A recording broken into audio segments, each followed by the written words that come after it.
Éveilleur de conscience, véritable guide de l'identité bretonne dans les années 1960, Glenmore était aussi une personnalité hors du commun.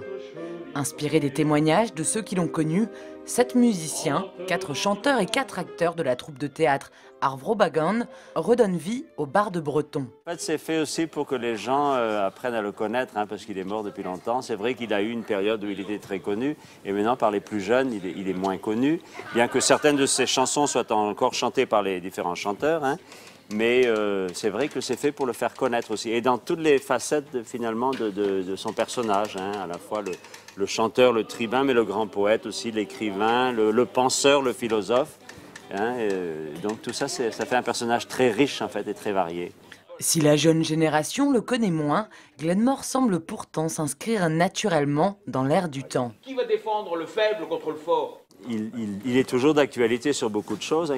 Il était nationaliste breton, comme on dit, mais anti-séparatiste, contre les frontières. Il avait un esprit européen. Il était ouvert sur les cultures et sur les peuples du monde entier et d'Europe. Hein. Et donc, il voulait aussi donner à la Bretagne sa vraie dimension, sa vraie richesse auprès des autres peuples. Hein. Ce spectacle est une belle occasion de redécouvrir les textes de cette plume inoubliable qu'était Glenmore, de se laisser envoûter par ses chansons poétiques mais tellement poignantes, et peut-être de mieux connaître celui qui influença si fortement la culture bretonne pour en faire celle qu'elle est aujourd'hui.